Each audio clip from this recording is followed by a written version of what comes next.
Okay, so hopefully that was not too bad and that you enjoyed reading the article that I sent.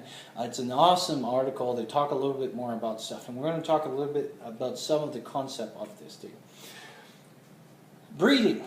So we talk about airway. We talk that, like sometimes some people will need to have their airway breathing. That doesn't mean a tube, and sometimes we'll need a tube, but doesn't mean that it's an ET tube. It could be a supraglottic device. It can be nasal NPAs. It could be OPAs.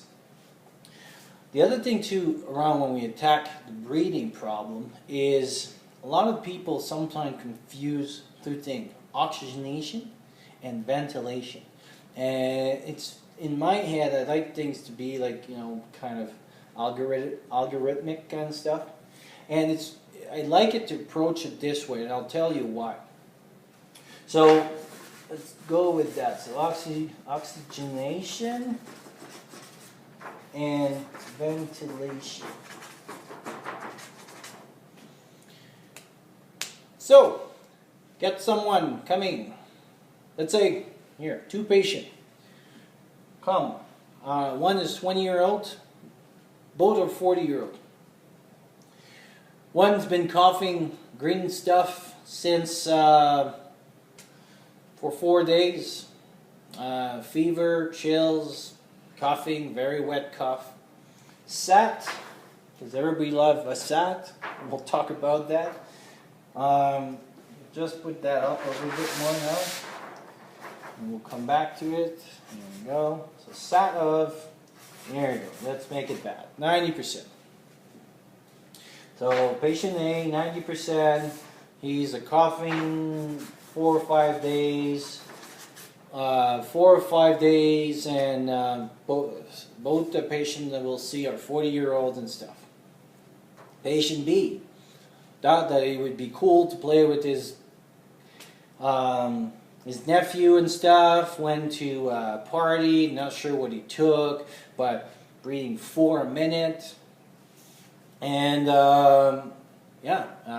decreased level of consciousness. Took something, we're not quite sure what it is, but breathing about 4 a minute and stuff.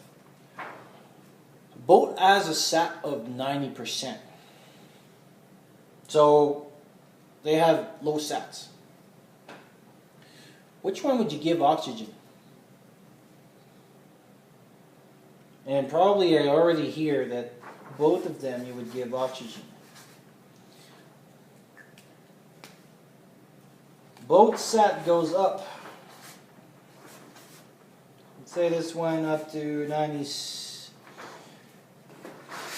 Let's say this one 95%, and this one, well, you got lucky, 100% because you put another breather mask.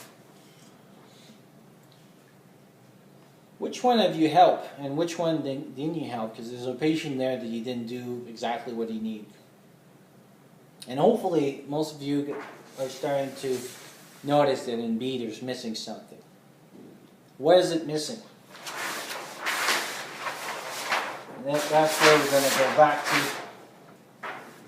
oxygenation issue versus ventilation issue. Oxygenation, how does our oxygen goes from the air outside to our alveoli, or actually to our capillaries. So basically what happens is that you have your alveoli over here, and by pressure it diffuses. It's a diffusion process. Nothing. So if I paralyze you right now, I wouldn't do it, but if I paralyze you right now, you can still have oxygen in your body for about, depending on the side of your lungs and stuff, let's say for 5 to 6 minutes, because it's a diffusion process. So all the oxygen that was there, depending on how big of a breath I had and everything, is still there, diffusing through my system. And my SAT, the only thing that I'm calculating how many trucks I have, and we'll talk a little bit about the limitation of SAT. Problem with ventilation. So oxygenation is a question of O2. Ventilation is a question of CO2. The problem with CO2, SAT do not assess CO2. Entitled CO2 does, but SAT do not check that. So if I'm monitoring someone with a ventilation issue with a SAT, you can see the issue here is that my oxygen can be normal, and this is what was happening in patient B, by diffusion, because I put a non-rebreather mask, which is about 90% oxygen, and let's say this person doesn't have any respiratory issue, no lungs issue and everything. I'm increasing the pressure in the alveoli of the oxygen, but I'm not solving his issue of entitled, which is because he's breathing at 4 a minute. So the oxygen goes in, but the entitled doesn't go out, because CO2 needs a mechanical way of getting out in your body. And the mechanical way, it's called the diaphragm working. So going down, going up, going down, going up. So it's related to my respiratory rate. If I can blow, and that's why, for example, you'll see somebody that wants to blow CO2 will breathe rapidly to try to compensate, for example, for metabolic acidosis. We'll try to decrease their entitled CO2. How are they going to do that? They're going to breathe fast. Why? Because they blow more CO2. CO2 comes out, goes down. It goes down in their body because there's more coming out of the body. So my entitled CO2 monitor my ventilation issues. And if I put oxygen, and how many people do we see, for example, they come, decreased level of consciousness, not breathing very well, we put a non-rebreather on them and suddenly we're like, oh, it's all good. Well, no, we need to monitor the respiratory rate. So, what do we need to check out for people from O2 versus CO2? The CO2, respiratory rate, the entitled CO2 could be a very useful form over here. Here we'll use as a SAT, but the SAT again, let's talk a little bit about the SAT for a few minutes. The problem with the SAT is that it has a lot of limitation to it. So for example, if I'm cool extremities, my SAT won't read properly. And my SAT also just check how many trucks I have carrying some oxygen. So if I have 10 trucks, so imagine that now, for example, I have someone that just bled for whatever reason, like a low GI bleed, and my hemoglobin is 50. I can still have a normal SAT, or normal SAT. So basically I could stay in the 90, 95. Why? Because all of the SAT looks is that the trucks that are passing by, do they have 4 people inside? So they're like minivans. So there is 4 people inside. I see it. I'm at my desk. I see a truck passing. Yeah, 4 people, good. 4 people, good. 4 people, good. And I count how many people out of the. So if there's 5 of the 5 truck that pass, that's almost 100%. So that means I would have a normal SAT. The problem is that if I go from my example, I got a hemoglobin of 100, which would be 400 people, versus a hemoglobin of 50, that would be 20 transporter of oxygen versus 400. That's a big difference. So that means my oxygenation may not be very well in my body, but yet my SAT could probably tell me. So there's one limitation of the SAT.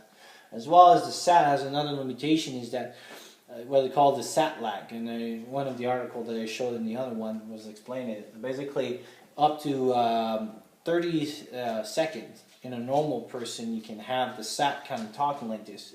We'll show you the numbers. And up to a minute and a half in sometimes in very sick patients. So SAT has his limitation. Entitled CO2 is a little bit more boom boom, like right there stuff. It also has its limitations, but a lot of people give bad press to this, and yet it is a very useful tool because of this.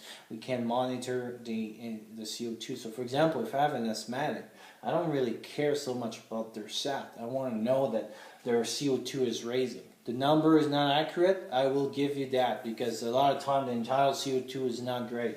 But if I go from 40 to 60, I don't really need to know the true numbers of my patient. What I just saw here is a trend from 40 to 60. This patient is getting sicker because it's getting tired and he cannot expose his CO2 because now there's more CO2 in his body that is read by the machine.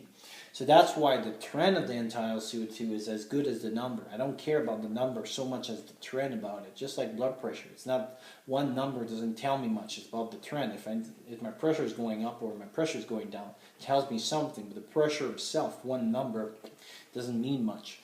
But the trend of the end-tidal CO2 can tell me. So in your breathing issues, you can always put them in a category. And it's very important to ask yourself which category they are in, because some things that we're going to do will help. So for example, if I'm giving oxygen for my my oxygenation issue, yeah, good, yay. So for example, if I have a pneumonia that has a problem with diffusion, by increasing the pressure in the alveoli, well, hopefully some of it will transfer a little bit more because I have a little bit more oxygen there to exchange. But if I have someone that basically, like I was talking about, is have an overdose or something, it's not breathing properly, even giving oxygen won't help me. I need to empty the oxygen, the CO2, sorry. And for that, I need a mechanical movement to happen this. So this one basically needs a bag, or even mechanical ventilation for a little while until the drug goes away. But for now, needs a bag, doesn't need oxygen, needs a bag, needs to be bagged. Versus this one needs oxygen, and oxygen alone can work. If you get into the ventilator issue, you can have the PEEP will be one of the setting on the ventilator that will affect the oxygen, basically because it will open up the alveoli and push. If you have fluid, you can imagine, let's say I have that much fluid, the PEEP, what it's going to do is going to kind of push that fluid away and decrease that space. So instead of having that much that the oxygen has to traverse, it has maybe that much, and it helps for the stress. So the PEEP will help at a ventilation, at an oxygenation issue in a ventilator. For the CO2 would be the respiratory rate, will be very important. But another one that can also add is the tidal volume, because smaller volume or bigger volume, if I can play with those two, will give basically, it's not so much my tidal volume but my minute volume. And two of the things that plays with the minute volume is my tidal volume, because minute volume is tidal volume by respiratory rate. So if for example, I got someone with bad lungs, or for whatever reason I cannot play too much with my tidal volume, I'll play with my respiratory rate. But what's important is to make a minute volume that is sufficient to liberate those end-tidals, that CO2, which that's why my end-tidal CO2 becomes very important over here. And somebody that has a problem like we were talking about, like overdose, and obviously there's other issues that with the ventilation, then I'll be bagging this person as well. Just putting oxygen on it, doesn't matter, and yet it's something that we see a lot. You know, somebody comes, we put a non-rebreather and we almost forget about them. But always, all the disease, you ask yourself about the physiology of it. Is it a problem with the oxygen, or is it a problem with the ventilation? So for example, pneumonia, CHF, more problem with the oxygen because the diffusion doesn't happen. That's why also, for example, here, because the PEEP is important, a machine like the BiPAP, the CPAP, will work, because what it does is it creates this pressure in your alveoli, which helps the transfer of oxygen and everything. If I would put, for example, this BiPAP or CPAP on someone with an overdose or something, it wouldn't work because it's mechanical. I need to breathe for them. I don't need to push the air more on them. I need to breathe for them. So a ventilator would be better for those ones.